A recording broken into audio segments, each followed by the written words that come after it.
Curriculum changes are being made across the country, across the state, and right here in our area. The changes are part of what is known as PA Common Core. Lisa Sugart has more on a special question and answer session being held this week.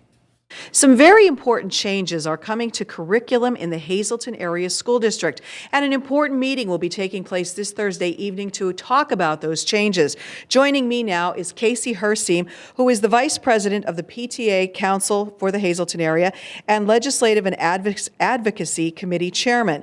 The program on Thursday night refers to Pennsylvania Common Core. That is the program and the changes that are being made to the curriculum in the entire state and across the nation as well.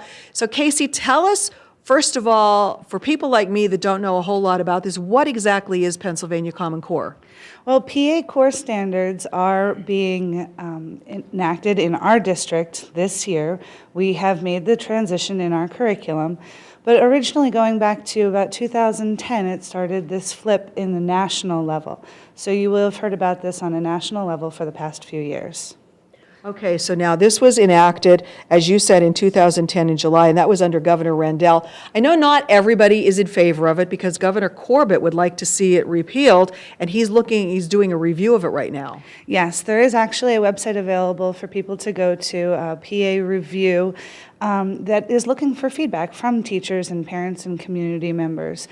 Unfortunately, it's only addressing the third grade standards at this time. I believe in about a month they'll get more standards up, and it's only available until January 15th, and it's a little bit difficult to understand. You really have to know the old standards and the new standards in order to be able to comment appropriately on that site. Now, we were talking before this interview. They're basically changing the way children learn. So I guess give the layman's view here for people to understand what this change means if they're seeing things different this year for their children when they come home from school. The goal is to be able to have kids thinking on a deeper, more strategic level, and that's really what motivated the change in the curriculum. However, for parents, those of us who are taught the old way, you carry the one, you take away, it's hard to understand. So the transition is proving difficult for many, many families. And this ties in as well to the fact that they've gone to the Keystone exams for graduation. So this is all part of that same emphasis. Absolutely. All your state testing from third grade up is tied in, along with that Race to the Top money. It all comes together with these new standards. And is it tough for children who have been taught the old way and now maybe midstream, 5th grade, 9th grade, whatever grade it is, they're being taught a different way?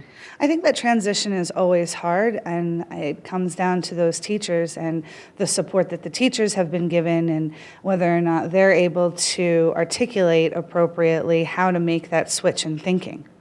And to help everybody be on the same page and to get this working in the right direction, you've organized this meeting that will be taking place, and it's this Thursday evening. It is open to the community, and it will be a group of panelists there to talk about it. So tell us why people should come out to this meeting on Thursday night. Well, on Thursday night, we are going to have a teacher, a principal, an administrator, and a school board member available to answer questions for the community, for parents.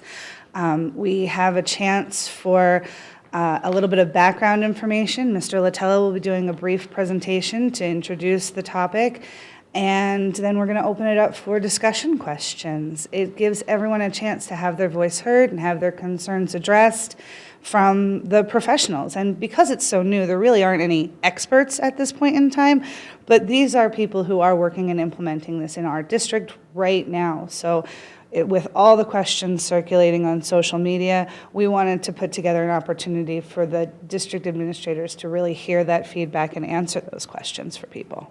And you're encouraging people to put questions on your Facebook page for the Hazleton Area PTA Council, correct? That those questions will be addressed? Absolutely. What we'll do is we'll start with that brief introduction from Mr. Latella, and we'll jump right into a question and answer session. We will be collecting questions from social media. We're going to try to hit every panelist and get their point of view on different things. We will also be collecting or accepting questions the night of the event from the audience. But if you have a question that comes to you at 1 o'clock in the morning, go online, go on our Facebook page, throw it out there, and we'll look at getting those questions answered. And then Also, part of this is we'd like to follow up. We know that this is one night, one event, and there are so many questions.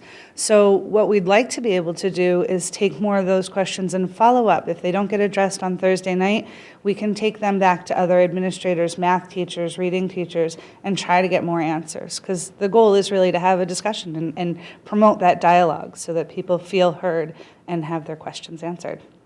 Sounds like a very good idea. So this is taking place this Thursday evening from 6:30 until 8:30 p.m., and it's in the district's administration building where they hold the school board meetings. So everyone is invited and encouraged to come out and attend this very informative gathering, have your questions answered, so that everybody will be on the same page when it comes to curriculum in the Hazleton Area School District.